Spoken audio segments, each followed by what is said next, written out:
Hey you guys, how are you? How are you? How are you? I am back. I am back. I am back.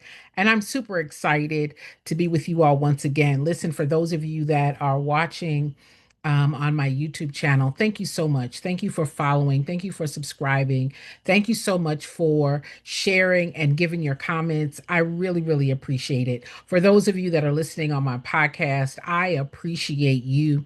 We're going to be rebranding the podcast, and I've got some exciting things coming up. We're going to just totally revamp the podcast, and so you'll be hearing more about that in the upcoming weeks. But I'm just so grateful that you're here.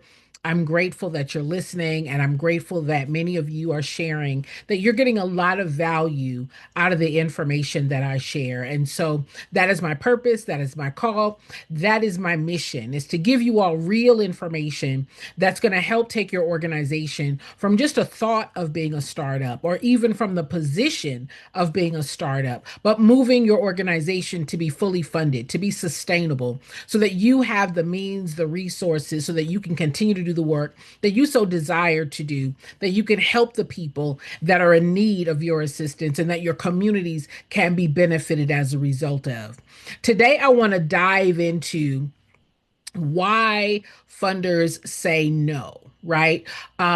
Many of you say to me, Jen, funding is my biggest issue. Funding is my biggest issue, and I need to understand, how do we get funding for our nonprofit organization? So I want you all to take out your notepads. I want you to take out your pencils. I want you all to take down this information so that you all can begin to take action, so that you guys can begin to understand the process, and that you guys can take the steps that are needed to move your organization from needing funding to getting funding. All right. For those of you that are new to me, my name is Jennifer. I am a nonprofit expert, over 39 years of experience helping organizations not just start their nonprofit, but moving to the place where they have the resources, the funding, the money, the cash, to hire help, to hire team, to be able to grow and expand their program, deepen the impact in your community, and really benefit your community in a much broader way. All right. So we're going to talk about what it is that gets the donor, the funder, right? If funding is your biggest issue, if funding is your biggest issue, then I want to talk to you about, why is funding your biggest issue? All right. Why do donors, why do grant funders, why do those people that you have approached, why do they say no? Or why do they not respond back? Right? Have you ever written a letter, or have you ever made a phone call, or have you ever scheduled or desired to schedule a meeting? Have you ever submitted a grant proposal and did not hear anything back, or received a no? Okay. If you have ever applied for funding and received a rejection email, or a generic, we went in another direction, or no response at all, then this conversation is going to be for you. Okay. As a grant writer, as a grant reviewer, as a professional fundraiser, I have great insight into this subject matter. I've been doing this work now, like I said, for 49 years. So I'm going to give you some insight about why they don't respond. Okay. Most funders, most capital issuing authorities, they will never tell you why they said no. They will never tell you why they said no. And it's not because they're hiding something, or it's not because you did something wrong, or it's not because they don't care, but because funders are making risk decisions, not giving feedback. I'm going to say that again. They are making risk decisions, not giving feedback. Okay.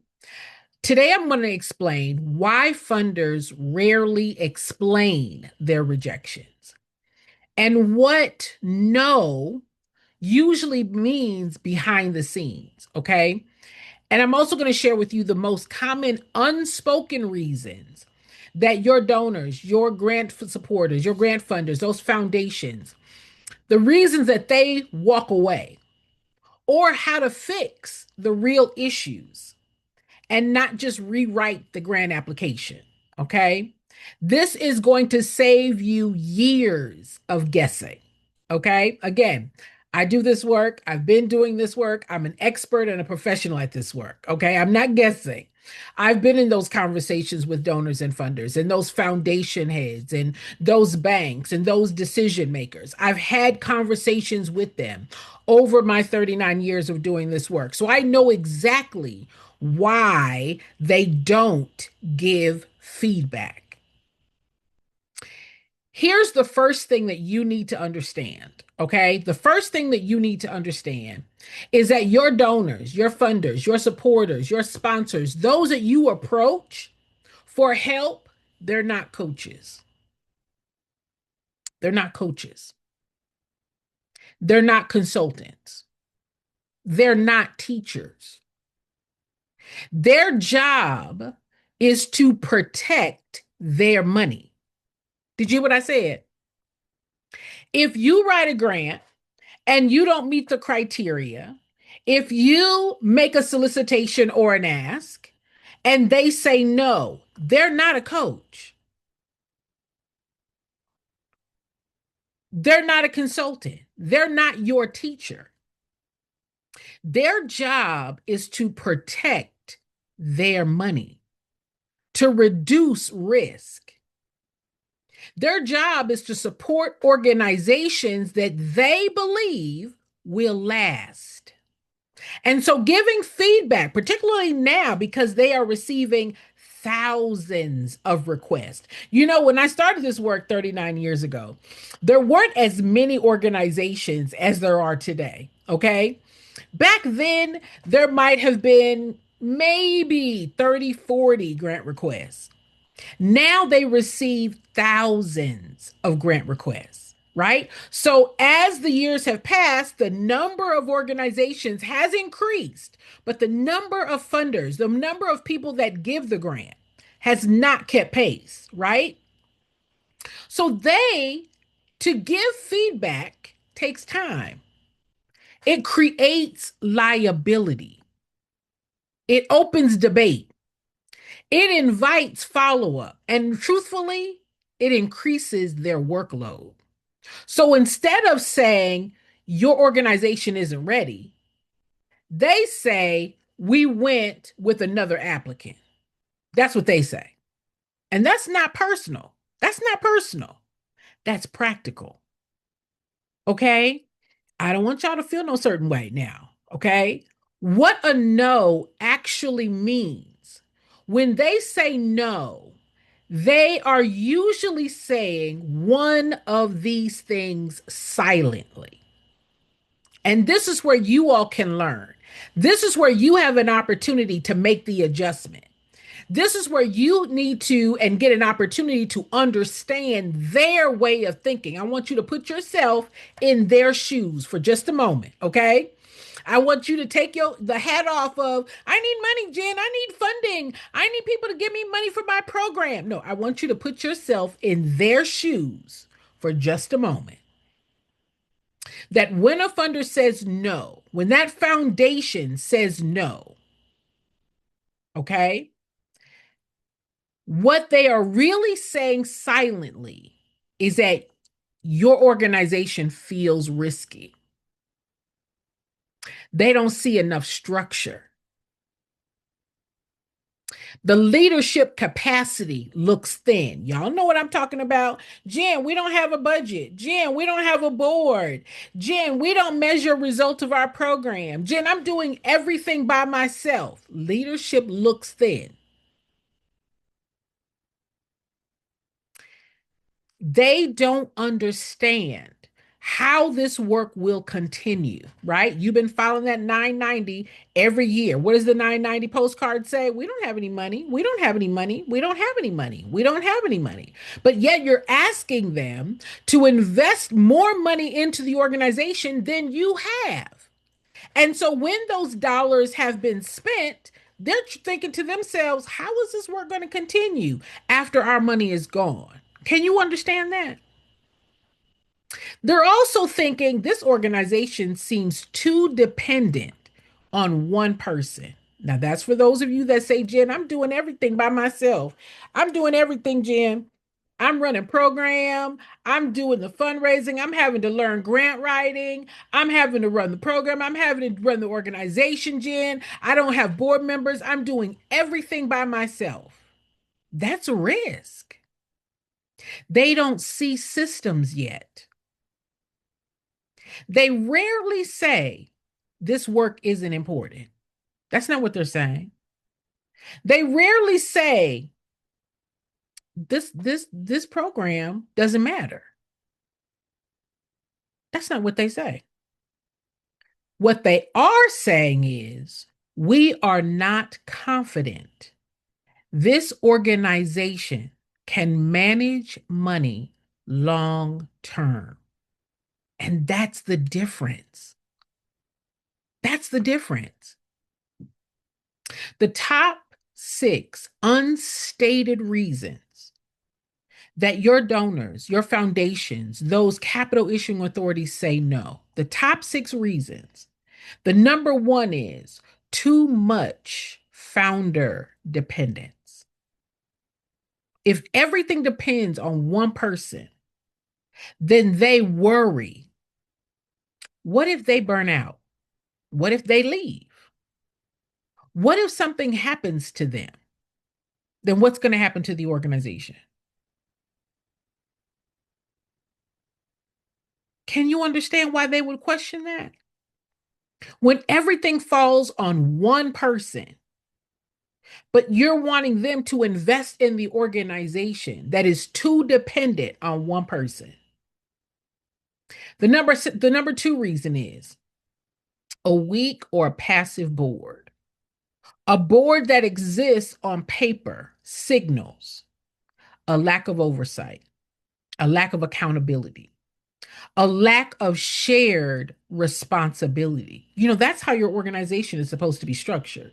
That there's supposed to be shared responsibility. You're not supposed to do this work by yourself.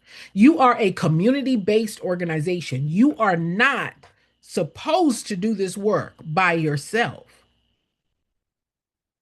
Reason number three, no clear financial story. If they can't understand how does money flow, how is it tracked, how is it reported, they will not risk it. For those of you that say, Jen, we don't have a budget. Jen, we don't have financials. No, Jen, we don't have a plan for sustainability. Jen, we don't ever have any money. Jen, one person is paying for everything out of their pocket. No clear financial story. That means you're a risk. Number four, no sustainability plan. How many of you guys have never heard of a sustainability plan? A sustainability plan means that your organization has a system, has a structure, has a process of diversifying your funding stream. What does diversifying your funding stream means? It means that you have the path, you have the plan, you have the strategy, you have access to the 15 streams or paths or avenue of money coming into your organization. That if there is no multiple ways that money comes into your organization, you don't have a plan to exist in the future. They're thinking, if we give you this money, what if the organization collapses, has to stop, doesn't have the money to continue without these funds? Y'all, that's a red flag. That's a warning. That's a risk. Donors and funders, your foundations, those capital issuing authorities, they don't want to be your lifeline. They want to be your boost. They want to be your boost. They don't want to be your lifeline. Number five, vague impact. Statements like, we help the community. We serve people in need. We empower people. That does not show outcomes. It doesn't even show that what you're doing is effective. It does not show effectiveness. Are you hearing what I'm saying? So then that means your impact, your result, your real benefit is what? Vague. So they'll say no. They won't tell that to you, but that's why they said no. You don't have a program design. You don't have goals and objectives. You don't have outcomes management. You don't have an evaluation plan. How do they know that this thing is effective? Number six, too early. For many of you that say, Jen, I have my 501c3, I need a grant. Jen, I got my 501c3, I need funding. Jen, I got my 501c3, we have our EIN, we have our articles of incorporation, and now we need money. And the funder may say, you are simply too new. You're too new. You don't have a proven track record yet. You're not clear about what your goals are going to be. That doesn't mean that they're never going to fund you. That just means they may need to watch you a little longer. That just means not yet. Now, for those of you that say, well, Jen, how are we supposed to do this with no money? How are we supposed to get started with no money? I mean, if it's new, if we've never done this before, that's where your goals and objectives comes in. That's where your organizational structure is able to speak to clarify, to articulate to them that you have a plan, not just a passion for the program, but you have a plan for the organization's success. If you don't have that, they reason that you're too early to invest in. Listen,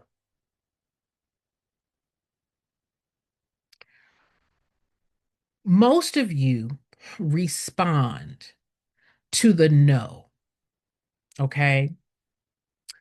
Or in your words, the rejection. I don't believe in rejection. I don't believe in rejection. I believe that we have an opportunity to do better, to be better, to show that we can be trusted. I don't believe in rejection. Now, mind you, I've been doing this work for 39 years. I'm a professional fundraiser, right? I've been raising money between 5, 10, 15, $20 million. Not everyone's going to say yes, but the majority do. Now, why do they say yes? They say yes because they trust our organization. They say yes because they trust the organization. So those that say no or those that say not now means what? I have an opportunity to earn their trust. I have to do a better job of earning their trust. But see, what most people will do, they get the rejection, and what do? They rewrite the proposal. They may hire a different grant writer. They may apply for more grants. They may even change the program, change the language. But here's the truth: the rejection is rarely about the writing, it's about the organization behind the writing. Now, this is where it gets very sensitive, particularly when you've hired a grant writer and you're thinking that the writing is what's going to get you the funds. The writing is what's going to get you the grant. It's not that. It's not the writing that gets you the grant. It's the organization behind the writing.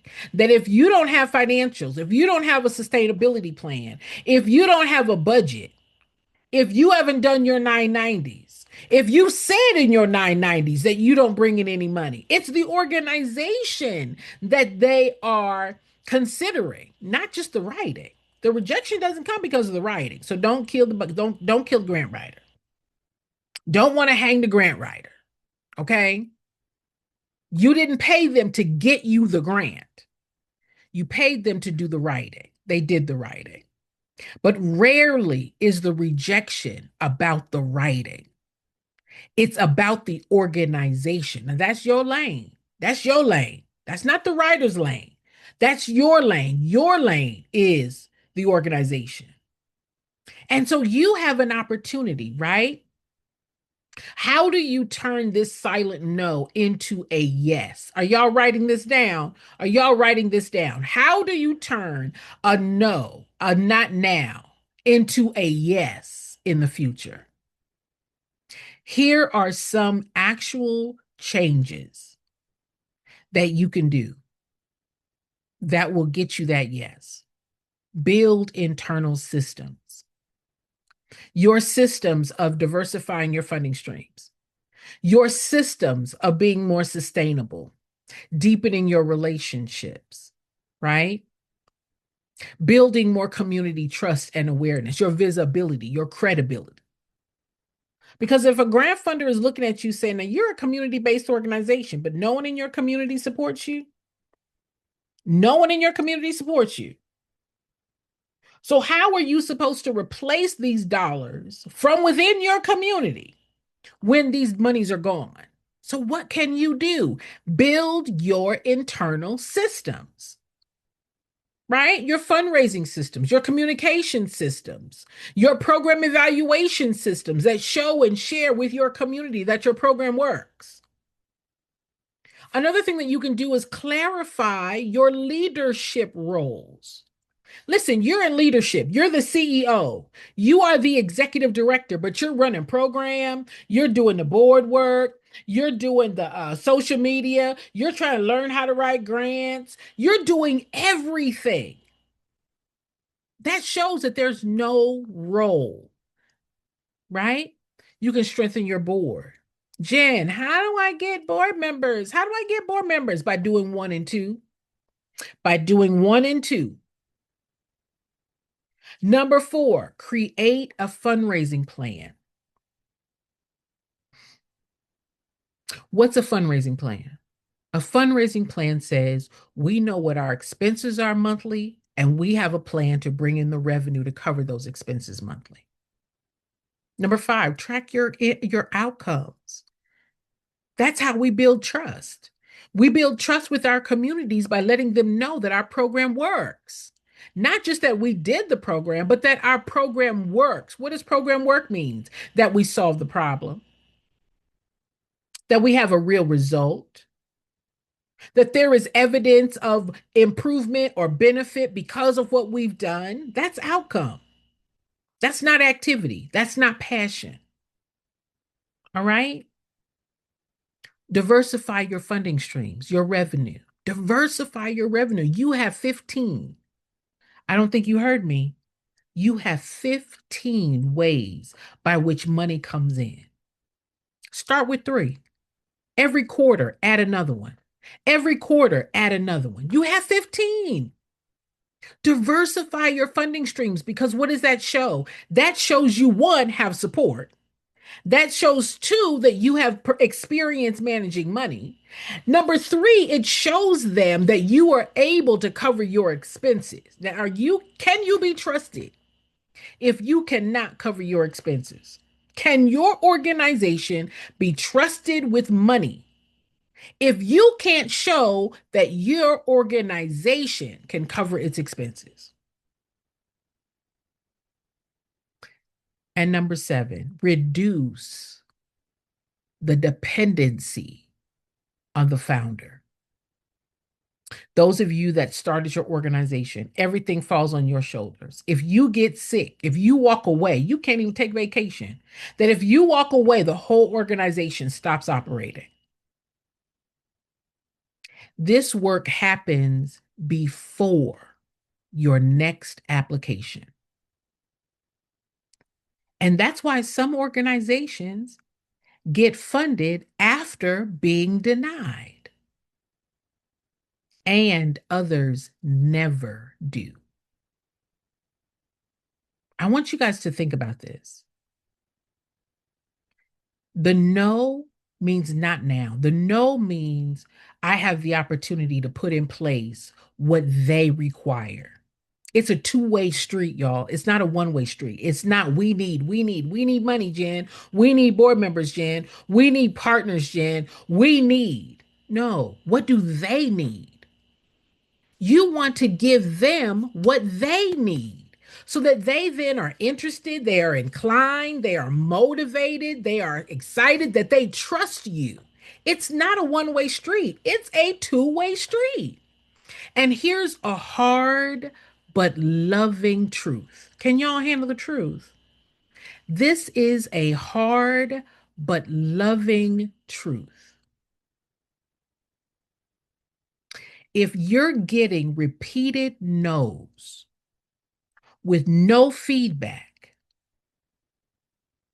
the answer to that is not apply more, apply faster, apply harder. That's not what the answer is. The answer is build. Did you hear what I said? The answer is build. Build and create what they need to see in order for them to trust your organization with their money. The answer is put in place those things that are not currently there that cause you to be a risk to the donor and the funder. Put that in place and then return. Building capacity is maturity. Putting in place the things that they are looking for, that they require, shows them that you care about their resource.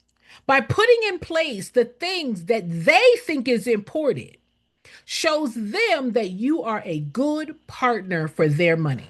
Now, you just don't want to do that. I don't want to do that, Jen. I can't do that, Jen. I can't afford to do that, Jen. But you want them to trust you with their money.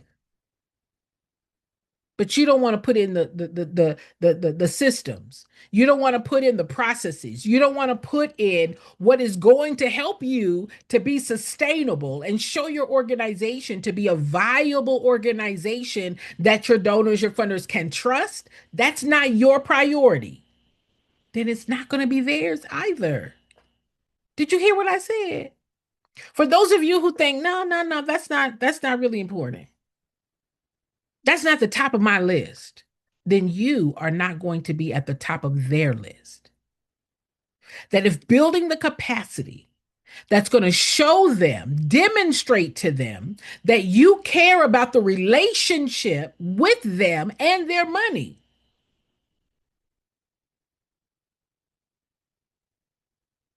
That's what it's for.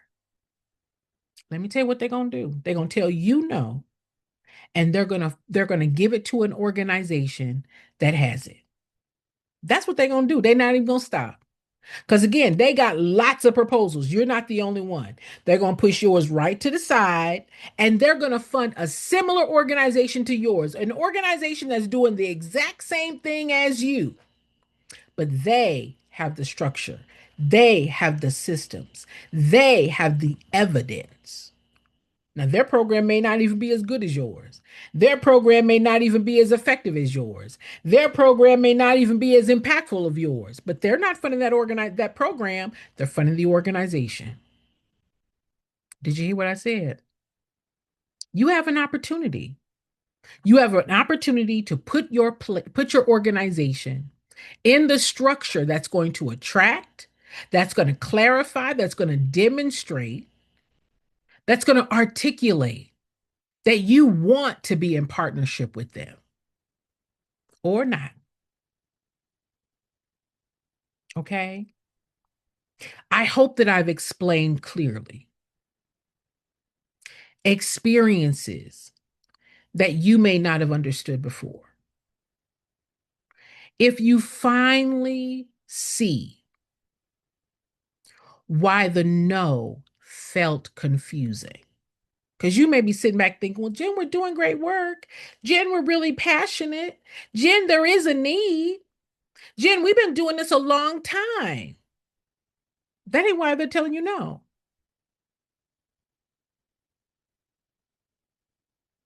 If you see now that the no or the rejection is not about your worth,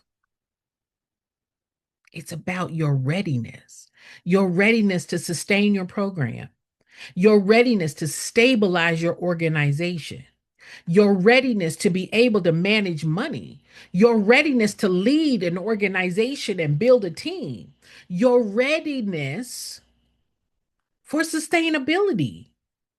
If the answer to that is no, that has nothing to do with your worth. It has everything to do with your readiness for their money. Okay? Here's your next step. I help nonprofit leaders understand what funders evaluate.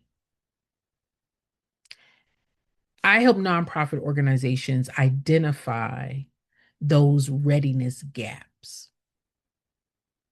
I help organizations build that internal structure that your donors, your funders, your supporters trust. They don't trust your passion. They're not trusting your program and what you want to do. It's your internal structure. And for those of you that say, Jen, I don't know how to put that structure together. I've never put a structure like that together. I've never worked in a nonprofit. I've never started a nonprofit. I've never built a nonprofit. Then you're trying to do something that you've never done. And that's your problem. We can erase all of that. I help organizations build the internal structures that build trust. I help organizational leaders stop wasting time. Stop wasting time by funding everything out of your own pocket year after year after year, applying for grants and not getting funded, taking all these classes, paying all this money, and still being in the exact same place. Stop wasting time. You don't need another rejection to learn this. All right? If you're ready to have a readiness conversation, if you're ready to take your organization from stuck to sustainable, if you're ready to be clear about what your organization needs to do and set up so that the donors, the funders, the supporters, the contributors will trust your organization with their money. Listen, this is no pressure. This is no sales tricks. This is just clarity. I hope I've given you clarity. Because a no today doesn't mean never. It just means not yet. It just means build first.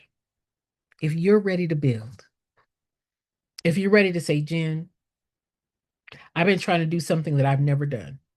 I've been trying to put together pieces that I can't see and I don't know. Jen, I have been frustrated and I'm tired of trying to doing it by myself. The longer you wait, the more time you waste and the more money you lose. Organizations that do not put themselves within the structure that the funder needs to see, over a 2-year period, you could miss out on over $300,000 in funding, potential grants, potential donors. You're missing out on all of those funding opportunities. Why? Because you're not structured properly. Your program is great. You really are making a difference in the lives of the people that you're touching. But those people in your program are not your donors. Those people in your program are not your funders. They're not your supporters. They're not your contributors. They're not the ones making a decision about your organization's readiness. When you're ready to have a readiness call, when you say, Jen, I really am ready to have a conversation with you. I really am ready for our organization to step out of the shadows and to be placed in the center of visibility, of credibility, of trust with our community, with our donors, with our foundations, with our corporations, with our partners. We're ready, Jen, to diversify our funding streams. We're ready, Jen, to build our systems and our structures so that we can build our revenue and then build our team so that everything doesn't rely on one person. If that's you and you're ready, then let's have a conversation. Reach out to me and we will schedule a call and get your organization set up. It'll be in less than 90 days. We'll have you structured and running and operating in less than 90 days. Okay? I am Jennifer. I am your nonprofit expert. Over 39 years of doing this work. This is not a guess. This is what I do. And I've helped thousands of organizations nationally and internationally. I would love to help you. All right. Thank you all for listening in. I will see you next time.